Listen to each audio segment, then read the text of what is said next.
안녕하십니까. 이번 시간에는 임산부와 수유모께서 커피를 얼마나 마셔도 좋은지 살펴보겠습니다. 앞서서 커피에 대한 장단점, 성분들에서 살펴보았는데요. 우리가 이제 아이를 임신하게 되면 우리가 늘 마시던 커피도 아이에게 해가 될까봐 많이 걱정을 하시게 되고요. 또한 출산을 하게 되면 그동안 이제 많이 조심하셨던 어머니들도 모유 수유를 하게 되면서 이렇게 커피를 마셔도 되는지 비슷한 고민들을 많이 하시게 됩니다. 지금부터 이 문제에 대해서 이제 가장 정확하고 객관적인 해답을 한번 제시해 보겠습니다. 다른 모든 문제랑 비슷하지만 임산부의 경우에는 조금 더 조심스럽게 접근하시는 게 좋고요. 수유모들은 약간 자유롭게 접근하셔도 크게 문제는 없을 것 같습니다. 앞선 다른 영상에서도 블로그에서 설명했듯이 커피는 다른 기호식품인 담배나 알코올과는 달리 어느 정도는 건강상의 장점이 있고요. 그 문제점, 단점 같은 경우에도 심각하지 않기 때문에 적극적으로 피해야 될 것은 아닙니다. 하지만 임산부나 수유모가 먹고 마시는 대부분의 이런 기호식품들은 태반이나 모유를 통해서 태아나 신생아에게 전달될 수 있기 때문에 주의를 해야 됩니다. 하지만 그 시기별로 그 경중의 차이는 있습니다. 임산부가 수유모보다 좀 더 조심을 해야 되는데요. 그 모유 수유로 전해질 수 있는 양은 상당히 적습니다. 적고요. 임신 시에는 또 태반을 통해서 태아에게 직접 전해질 수 있기 때문입니다. 특히 태아는 이제 신생아보다도 간 기능이 더 미숙하기 때문에 카페인을 대사하는 아주 많은 시간이 걸릴 수 있습니다. 앞에서 설명드렸듯이 신생아인 경우에 80시간 이 카페인의 반감기라고 알려져 있습니다. 성인 같은 경우에는 2.5에 4.5시간인데 아까 비교했을 때요. 그래서 태아라면 더 많이 걸리겠죠.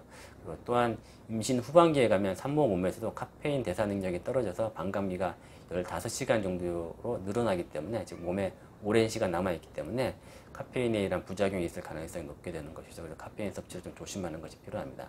앞서 말했듯이 이제 모유수유로 전해질 수 있는 양은 이제 상당히 적습니다. 모든 음식들이. 하지만 간 기능이 미숙한 2, 3개월 이전 신생아들을 수유하는 수유모들 조금만 더 주의를 해보시는 게 좋을 것 같습니다.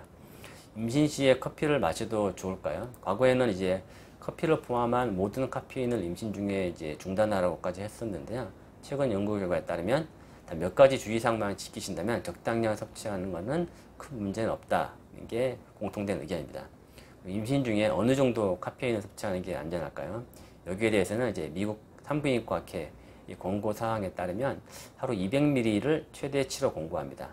아까 이전 영상에서 말씀드렸다시피 이제 보통 이제 에스프레소 한 잔에 50ml 정도, 50에서 100ml 정도 이제 카페인가 들어가 있어서 200ml 정도의 양이나 360ml 보통 커피 양이라고 볼 수 있는데 왜 이 수치를 정해놨냐면 이 수치 이상부터는 유산 가능성이 다소 증가한다는 연구 결과가 있기는 합니다. 하지만 이것도 명확한 증거는 아직 내려져 있지는 않은 상태입니다. 다만 카페인이 태반을 통과해서 태아에게 전해지는 것은 이제 가능한 시나리오이기 때문에 우리가 임신 시에는 이제 주의를 해야 되는데요. 다시 한번 이제 이전 공부에도 살펴보면은 그 드립에서 이제 내리는 커피 240ml 같은 경우에는 카페인이 137ml 대충 들어가 있고요.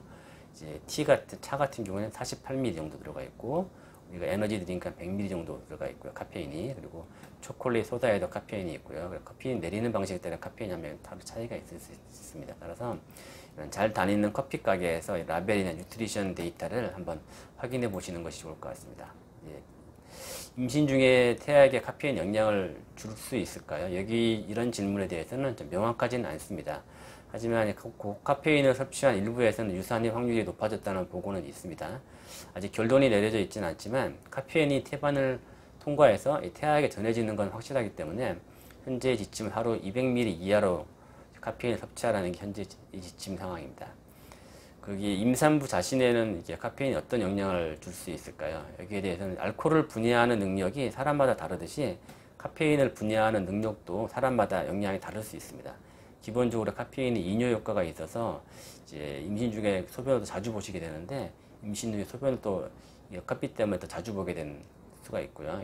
이게 너무 자주 본다면 좀 줄이시는 게 좋을 것 같고요. 임신 이전에 하루 3잔 이상 커피를 마시던 사람도 임신 후에는 한 잔만의 커피에도 역류 증상이 있거나 손떨림 증상이 나타날 수도 있다. 역시 이런 경우에도 이 카페인을 중단하시는 게 좋고요. 또 과량의 카페인이 또 철분 흡수를 방해한다고 합니다. 그래서 임신 중 혹은 이후에 철결핍성 빈혈이 생길 가능성이 높아지게 되기 때문에 이런 점도 주의를 하시는 게 좋겠습니다. 카페인이 이런 임신 중에 도움이 될 만한 점은 있을까? 장점 같은 게 있을까요? 이렇게 질문하신 분도 가끔 계시는데요. 적당량의 카페인이 기운을 돋워주고 정신을 이제 명료하게 만들기는 합니다. 하지만 임신 중에 더 도움이 될 만한 그런 장점을 추가적으로 찾기는 어렵습니다. 따라서 평소 카페인 섭취를 즐기지 않는 임산부께서 굳이 카페인 섭취를 늘릴 정도의 장점은 없기 때문에 안 드시던 분이 갑자기 뭐 임신한 다음에 드실 필요는 없다는 거죠. 건강에 나쁘지는 않지만 훨씬 더 좋은 건 아니라는 얘기라고 할 수 있습니다. 임신 중에 이런 카페인 섭취량을 줄이는 방법들에 대해서 한번 살펴보겠는데요. 현재 섭취하시는 카페인에서 대안을 찾을 수도 있겠는데, 만약 커피 맛을 이제 포기할 수 없다 이런 분들이라면 디카페인으로 된 거 드시는 게 좋고요. 내리는 디카페인, 뭐 콜드브루 내리는 방식의 디카페인보다는 디카페인 에스프레소가 카페인이 더 없다고 할 수가 있습니다. 그리고 그런 에너지 드링크나 탄산이 있는 그런 카페인이 많이 들어있는데, 이런 소다 성분에 톡 쏘는 맛을 포기할 수 없다 그러면 뭐 스파클링 워터라든지 스파클링 주스, 뭐 스파클링 카페인 프리 소다 이런 것들을 대신할 수가 있겠고요. 카페인이 주는 각성 효과를 포기할 수 없다면 뭐 칼로리를 줄 수 있는 건강한 간식으로 카페인을 대신할 수가 있겠는데, 뭐 치즈, 크래커 이런 뭐 과일 이런 것들을 한번 보충해 보시는 것도 좋을 것 같습니다. 그리고 규칙적인 운동, 10분 정도 걷는 정도, 그다음에 지나치지 않은 충분한 수면 등을 통해서 이런 카페인의 대안을 찾을 수는 있습니다. 뭐 하지만 아까 앞서 말씀드렸다시피 적당량 드신다면 뭐 크게 문제는 없다고 할 수가 있겠고요. 아까 이전에도 말씀드렸지만 이것저것 다 합쳐져서 카페인 함량이 높아질 수가 있기 때문에 커피를 좀 드시는 분들이라면 다른 음식에 들어있는 카페인을 좀 피하시는 게 좋습니다. 음식 속에 숨어있는 카페인을 좀 고려하시는 게 좋고요. 카페인을 그전에 카페인 많이 드시던 분이라고 하면은 서서히 함량을 좀 줄여다가 200ml를 좀 지키시는 게 좋기 때문에 커피의 반을 뭐 우유로 채우시거나 하는 방식으로 카페인 함량을 서서히 줄여보시는 것도 좋을 것 같습니다. 임산부와 이런 커피에 대한 최근의 결론들을 살펴보면요. 카페인 섭취가 태아에게 심각한 영향을 준다는 구체적인 증거는 좀 부족합니다. 하지만 카페인이 태반을 통과해서 태아에게 전해지고 또 태아는 카페인이 상당히 민감하고 대사한 능력도 떨어지기 때문에 태아의 몸에 아주 오래 머물 수 있다는 것은 확실하기 때문에 카페인을 최소한으로 섭취하는 것을 권장하게 됩니다. 모유수유 중에 카페인 섭취에 대해서 살펴보겠는데요.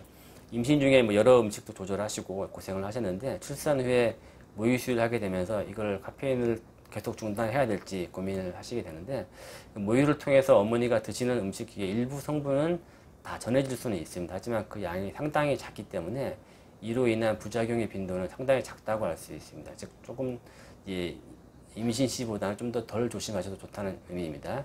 연구에 따르면 카페인의 체내 반감기는 생후 5개월 이후에는 성인과 동일하게 3시간, 7시간 정도이지만 3개월, 5개월 아기들은 약 14시간, 3개월 이전의 아기들은 3일에서 6일 정도 걸린다고 합니다. 이것도 신생아가 직접 카페인 섭취하는 경우이기 때문에 모유를 통해서 전해지는 양은 상당히 작습니다. 그래서 크게 염려할 수준은 아니고요. 다만 소량이라도 아이가 예민하게 반응을 할 수는 있습니다. 커피에 포함된 카페인이 대표적 아이를 자극시켜서 부채게 만들 수도 있고요. 갈증을 더 유발시켜서 자주 수유를 하게 만들 수가 있고 또 수면 트러블이 있을 수 있기 때문에 이런 증상이 모유 수유한 애들 나타난다면 이제 수유하시는 분들이 카페인 함량을 조심할 필요가 있는 것이죠. 일반적으로 커피에는 카페인이 다량 포함되어 있기 때문에 하루 한 300ml 이하, 지금 수유모에 대해서 설명하는 겁니다. 수유모 300ml 이하, 즉 3잔 이하로 마시도록 권장하고 있고요.